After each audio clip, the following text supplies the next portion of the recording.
Hey guys, Wayne Chappelle here, your favorite broker and host. And in this video, I'm going to be going over the top 5 rookie agent mistakes that I'm seeing out here in the field. And don't get this confused with the previous video that I did. I did one that's on the top 3 new agent mistakes that I'm seeing out in the field. This one has to do with not specifically new agents, but rookie agents that are new to the business, but they've already are a little bit further along than an actual new agent who just got their license like yesterday. So this is what this video is titled. This is the topic of the video. This is what it's going to be about. If this is some information that interests you and you would like to find out what not to do, and hopefully this is not you, stay tuned so you can find out.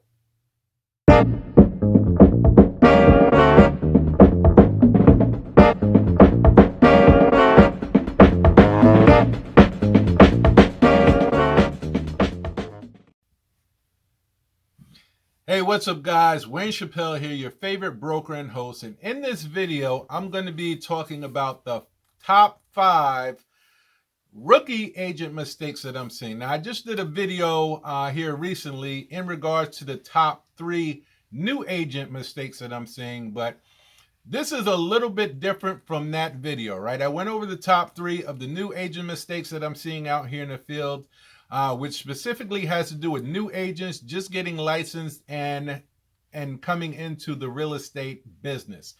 This video is about our rookie agents, or the rookie agents out here in the field who have passed that stage, right? They're already affiliated and possibly already out here making transactions. But these are the top 5 rookie agent mistakes that I'm seeing. So without further ado, let's just jump right into my top 5 list that I got here. So number 1 of my top 5 rookie agent mistakes that I'm seeing is not putting in the work. Guys, come on. When it comes to real estate, right?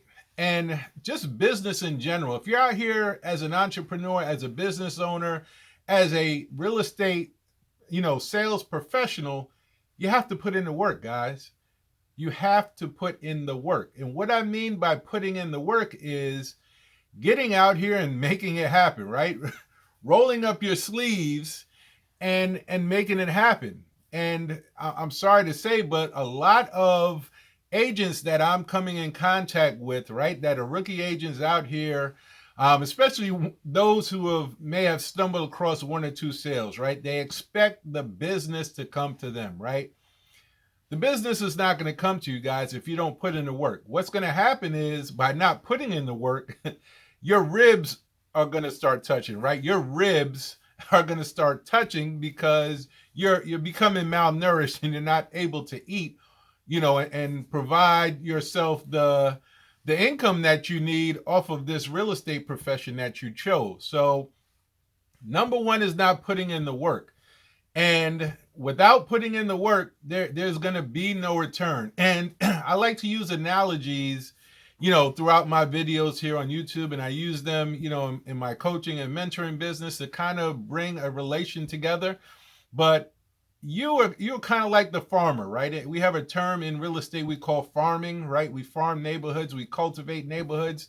It's the same thing in your business, right? You're like that farmer. You're out there, cultivating the land, so to speak, in regards so you can start harvesting, right? So you can start planting and harvesting and reaping what you sow.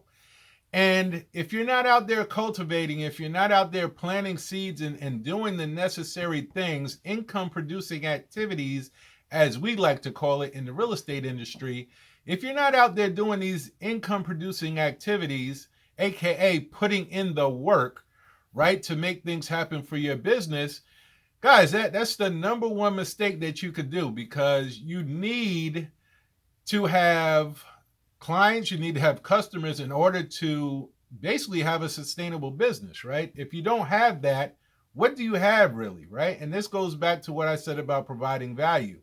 But if you're not putting in the work, obviously you're not getting the clients. You may stumble across a couple of clients here and there.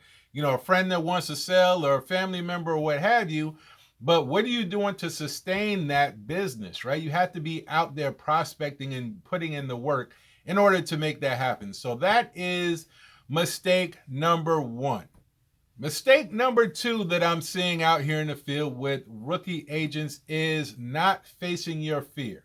Now, guys, we've all been through this, right? And it's just something that you're going to have to go through, especially if you have thin skin. You got to have thick skin in this business, because you're going to have a lot of rejection. And I mean a lot of rejection. Rejection should not be something that you fear, right? It should be something that you embrace.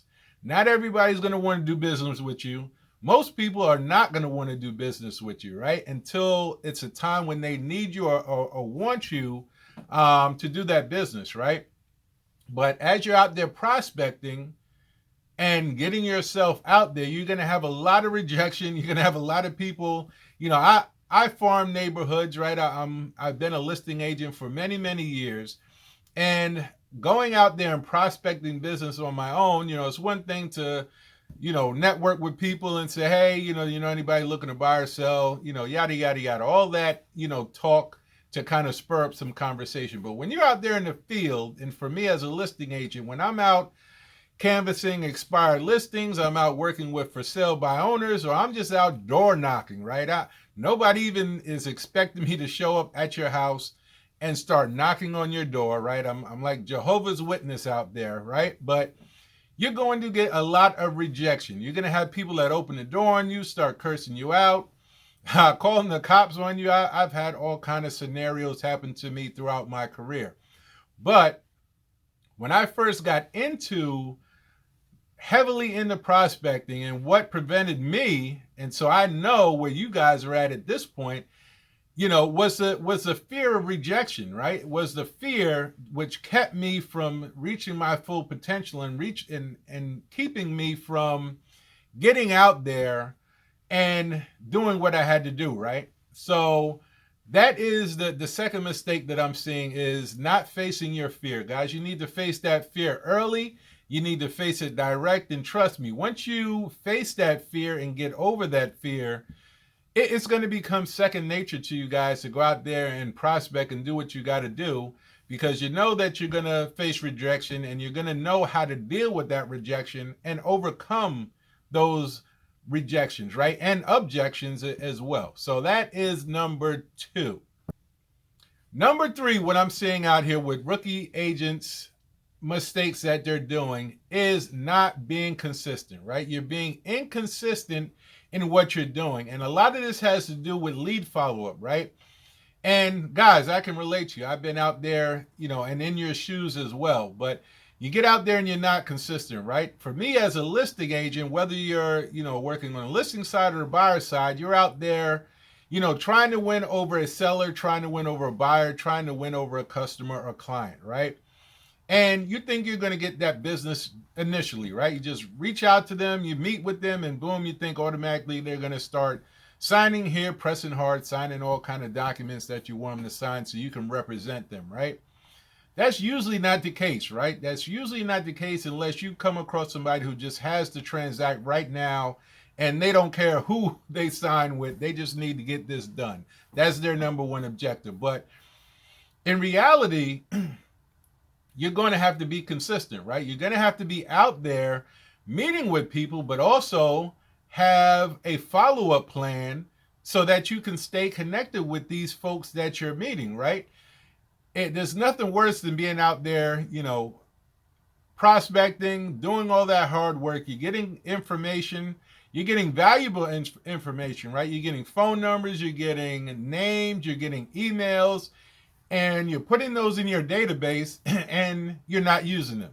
That is probably the worst thing that you can do, right? Because like I said, when your ribs start touching and you start getting hungry, or you need to generate some income or some more revenue, you go into your database, right? You go into your database and start generating leads and interest and working your sphere of influence in order to see who out there in your world, in your database, is ready to do some transactions. So who do they know that they know that they know is ready to make something happy, and you can be able to provide value and assistance to them. So that is number 3, is being inconsistent. So guys, please don't do that. Guys, so number 4 out of the top 5 rookie agent mistakes that I'm seeing is not being committed to your craft. And what I mean by that, being not committed to your craft, is you go out, you get licensed, you affiliate with your broker, and you're just out here, doing whatever, right? And you may be getting business, you may not be getting business, but you're not committed to your craft, being that you're not investing in yourself, right?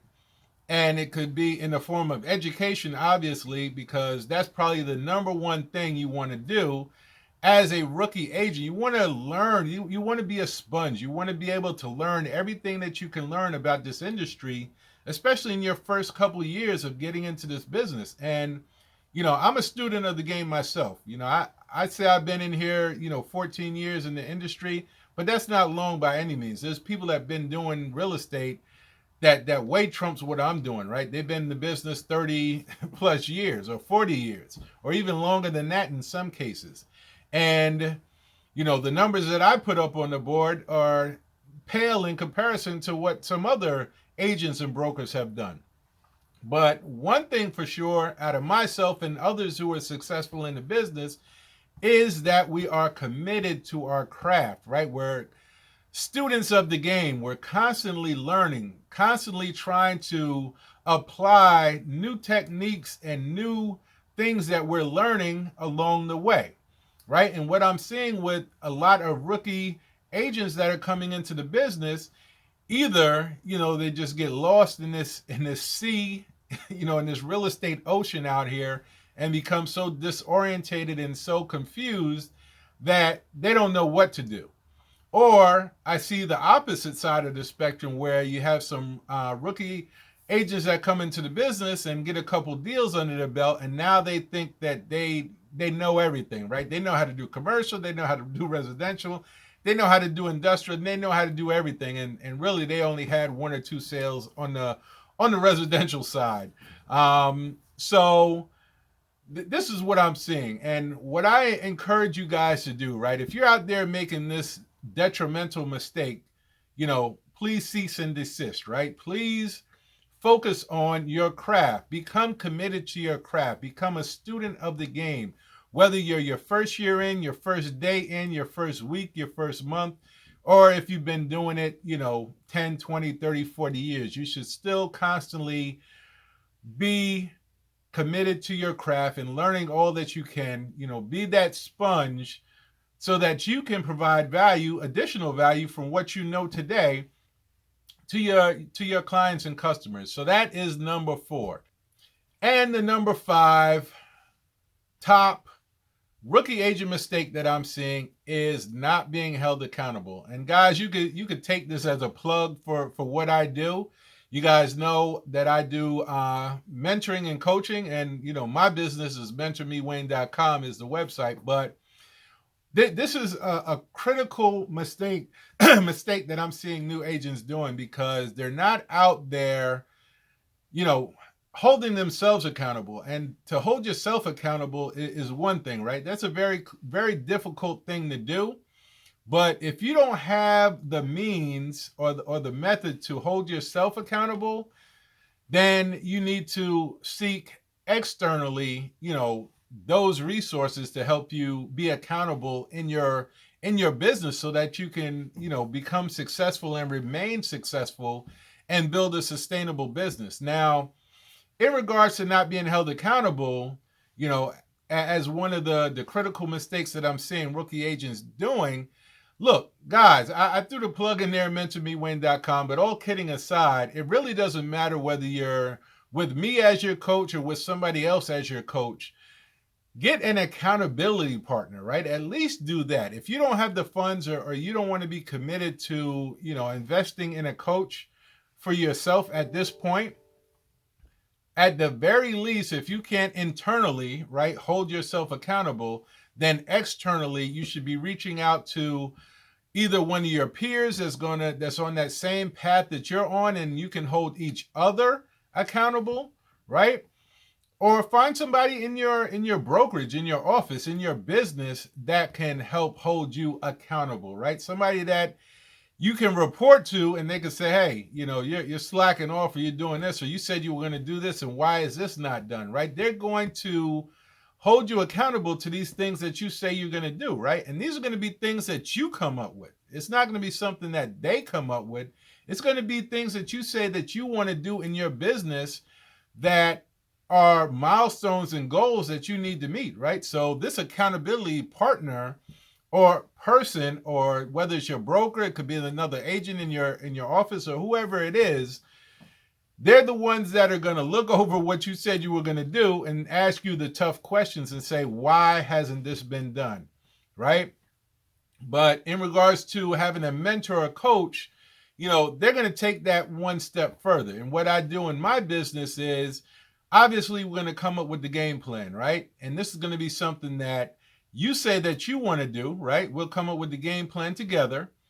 And from there, we're both going to sign off on it, right? Because I'm going to be committed to you and you're going to be committed to the plan, right? So we both sign off on it. And obviously, as a coach, as your coach, I'm going to hold you accountable for what's in that plan, right? There are things, deliverables, and, production items that need to be done, right? There's milestones and tasks that need to be completed so that you can reach your end game, or your end goal, whatever that may be, whatever that's determined in the plan.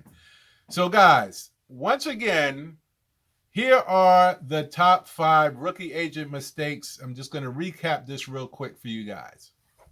Number 1, not putting in the work. Number 2, not facing your fears. Number 3, being inconsistent. Number 4, not being committed to your craft. Number 5, not being held accountable. So guys, there you have it. Those are the top 5 rookie agent mistakes that I'm seeing out here in the field. Hopefully this doesn't apply to you guys, and you guys are not out there making these common mistakes. But if you are, hopefully this video helped you out. Hopefully, after watching this video, you can make adjustments to your business and what you're doing to avoid these mistakes. But guys, as always, hope this was valuable information for you. Once again, please like, please subscribe, please provide your comments and feedback down below. I would love to hear from you guys so that I can, tailor and build out this channel with information and value that you guys want to see. So with that being said, guys, go out there, have a blessed day. Go out there, make it happen, and I will see you guys on the next video.